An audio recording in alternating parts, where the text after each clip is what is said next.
My name is Sarah Johnson, and I'm 35 years old. I live in a small coastal town in California with my husband Michael and our 8-year-old daughter Emily. At first glance, our family might seem peaceful and happy. But the truth is, we're not. I have a big worry in my daily life. The source of my worry is my mother-in-law, Martha. Martha lives about a 15-minute drive from our house and visits us 3 or 4 times a week. At first, I thought she was coming to see her granddaughter Emily. But that wasn't the case. Martha's real purpose was to bully me. Martha is a perfectionist, especially when it comes to housework. She doesn't tolerate any compromise. Every time she comes, she checks the whole house in detail, and if she finds even a speck of dust or dirt, she severely scolds me. "Sarah, you're the housewife here. Why isn't the cleaning up to par? Look at this. There's dust on top of the shelves. This is going to be a bad influence on Emily." Martha's words always deeply hurt me. I'm doing my best every day to balance work and housework. But it seems that Martha doesn't see that at all. What's especially painful is when she criticizes me in front of Emily. "Emily, your mother can't clean properly. It's a shame you have to grow up in such a dirty house. The dirt in a room reflects the dirt in one's heart. Your mother's heart must be very dirty." Every time I hear words like these, I feel so sorry for Emily.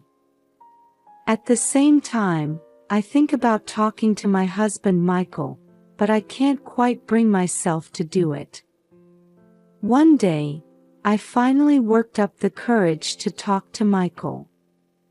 "Hey, about your mother. Can you ask her to stop coming every day and bullying me?" Michael's response was unexpected. "What are you talking about? Mom is coming for your sake. She's teaching you how to clean. Shouldn't you be grateful?" I was shocked. My husband doesn't see any problem with his mother's behavior at all. In fact, he says I should be grateful. But I clean hard every day. Your mother is just looking for dust on purpose. If there's dust, doesn't that mean your cleaning is insufficient? I couldn't argue anymore. My husband is completely on his mother's side. As days like this continued, I gradually lost confidence. I started to feel like nothing was going right, whether it was housework or my job, and I began to feel like I was a worthless person. The only comfort is my daughter Emily. She seems to understand how I feel and sometimes says things like this. "Mom, don't mind what Grandma says. You always clean nicely. Mom, your heart is clean. What Grandma says is wrong." Emily's words are a great comfort to me. But at the same time, it pains me that such a young child has to worry about me. Martha's bullying continued, and I kept losing confidence day by day. Emily's kindness was my only support, but even that didn't change the situation. One Saturday afternoon, I went shopping at the local supermarket with Emily. It was rare not to have a visit from Martha that day, and I felt a bit relieved. Emily also showed a cheerful expression after a long time, which made my heart feel a little lighter. After finishing our shopping, we were walking home along the seaside promenade as usual. The gentle California sea breeze was caressing our hair, and in the distance, waves were shimmering in the light of the setting sun. It was a scene that usually calmed my heart, but on this day, I felt something was off. Emily was unusually quiet. Normally, she would frolic while looking at the sea or pick up seashells, but on this day, she was just walking silently. "Emily, are you okay?" I asked, and Emily just nodded slightly. We approached a slightly elevated rocky area on the promenade. From here, we were closer to the sea, and the sound of the waves was louder. Suddenly, Emily stopped. "Mom, I'm sorry." With those words, I was pushed hard by Emily. Losing my balance, I fell from the rocky area into the sea. "Emily!" Before I could even scream, I was engulfed by the cold seawater. My mind went blank for a moment, unable to comprehend what had just happened. The salty taste of seawater spread in my mouth, and feeling water enter my nose, I hurriedly surfaced. Coughing violently, I desperately looked around. I could see Emily on top of the rocky area. She seemed to be crying, but I couldn't see clearly. "Emily! Help me!" I shouted, but Emily didn't move from her spot. I was about to panic, but somehow I managed to regain my composure. Fortunately, the sea was relatively calm, and I could swim. I started swimming desperately towards the shore. The cold seawater enveloped my entire body, and my clothes were getting heavier. My arms and legs were gradually getting tired, but I kept swimming desperately. Why would Emily do such a thing? As I swam, my head was full of this question. I couldn't believe that Emily had pushed me. She was always such a kind child who protected me. I finally reached the shore. As I crawled onto the sandy beach, I felt like all my strength was about to leave me. Breathing heavily, I looked back, but Emily was no longer there. "Emily!" I whispered her name, but there was no response. I stood up, soaking wet and shivering. It seems I lost the shopping bags when I fell into the sea. Feeling at a loss, I started walking unsteadily, thinking I had to get home anyway. My mind was in confusion. I couldn't understand the reason for Emily's action, and I was filled with a mix of fear and sadness. Why would Emily do such a thing? Repeating this question, I hurried home, still soaking wet. I opened the front door and stumbled inside, where silence enveloped me. Emily was nowhere to be seen. "Emily! Emily, where are you?" I called out, my voice strained, but there was no answer. Anxiety and confusion dominated my heart as I began to take off my wet clothes with trembling hands. Just then, the phone started ringing. I hurriedly picked up the receiver. "Hello? Emily?" A small voice came from the other end of the line. "Mom. I'm sorry." It was Emily's voice. She sounded like she was crying. "Emily, where are you? Why did you do that?" My voice was shaking. A mix of anger and worry. "Mom, listen." Emily's voice was serious. "I wanted to save you." "Save me? how is pushing me into the sea saving me? Emily took a deep breath and started talking. Mom, I overheard Grandma's plan. She's trying to kill you. I gasped. What are you saying? I heard Grandma talking on the phone. She's after your life insurance money. I was speechless at Emily's words. Martha is trying to kill me. It was unbelievable. But Emily, why did you push me into the sea? We could have talked about this. Emily answered in a small voice. Mom, Grandma was planning to put poison in your dinner tomorrow.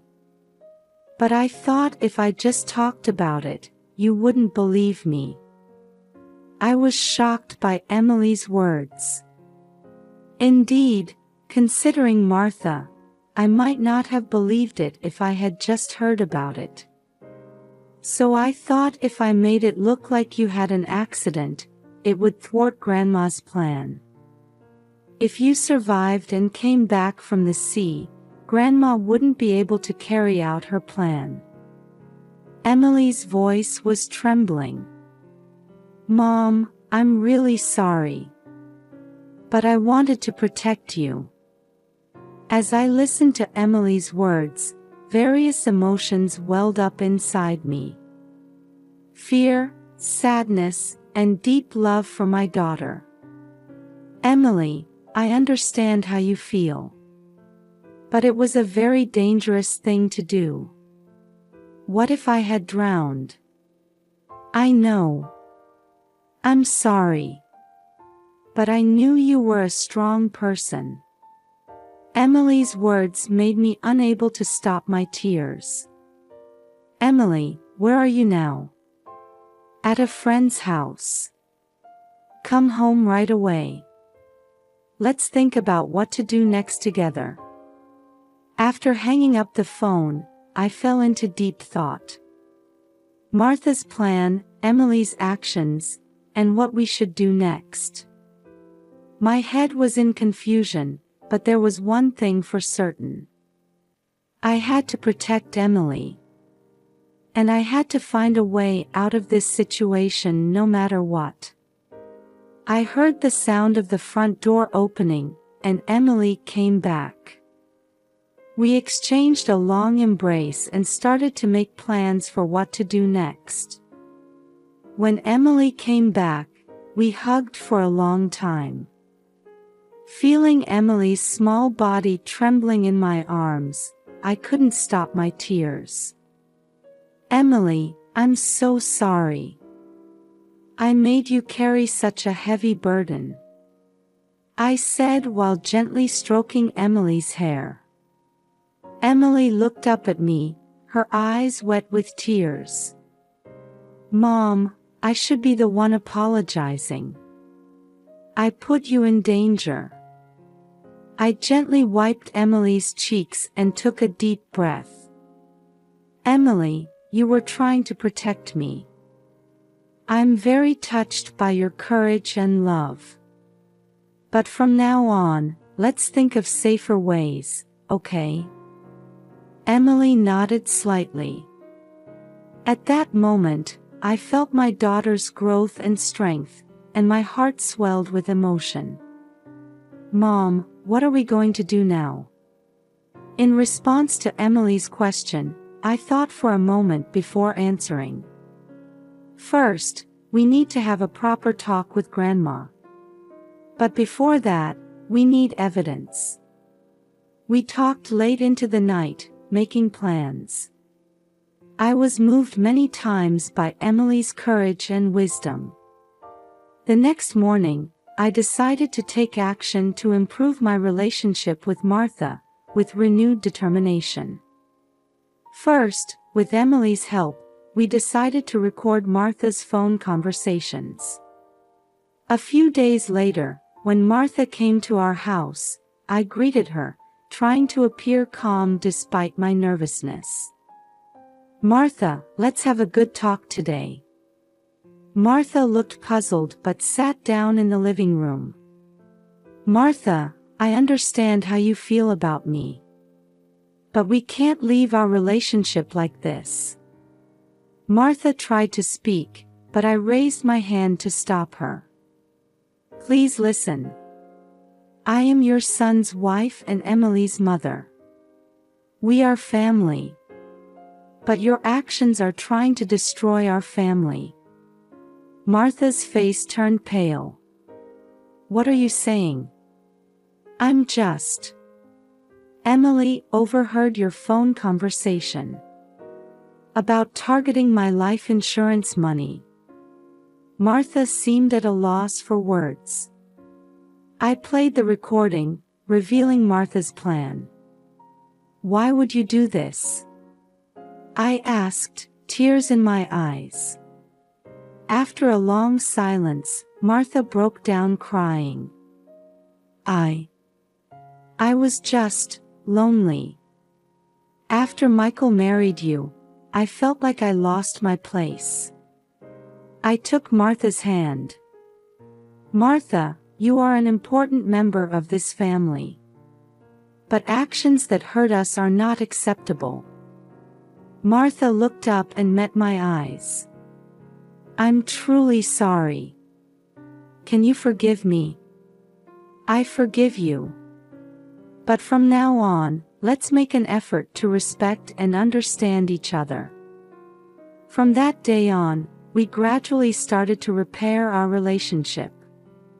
Martha began receiving psychological counseling, and I participated in family therapy. Emily also slowly rebuilt her relationship with Martha. Martha was impressed by Emily's courage and wisdom, and deepened her bond with her granddaughter. A few months later, we went on a family picnic by the sea. Martha brought homemade sandwiches, and Emily was having fun collecting seashells. As I listened to the sound of the waves, I looked around at my family. We might not be perfect yet, but we were definitely moving forward.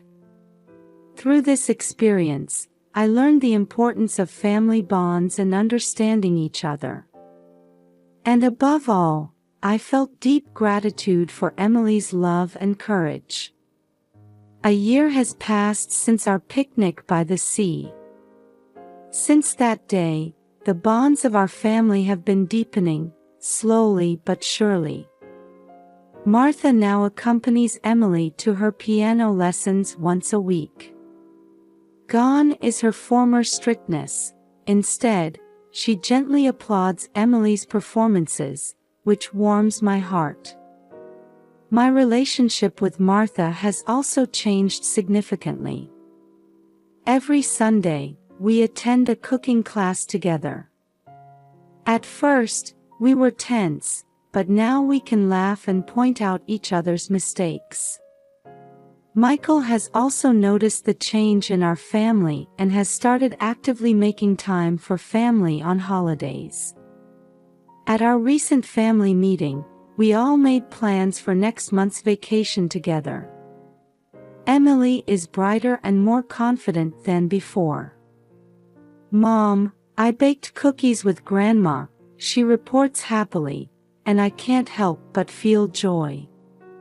Tonight, our whole family is gathered in the living room watching a movie. The scent of popcorn made by Martha wafts through the room, and Emily's laughter echoes. As I lean on Michael's shoulder, I suddenly think, this is what a real family is. Overcoming difficulties, understanding each other, and supporting one another. Not perfect, but filled with love. Emily holds my hand and asks, Mom, are you happy? I smiled and answered, yes, I'm very happy. Being together with everyone.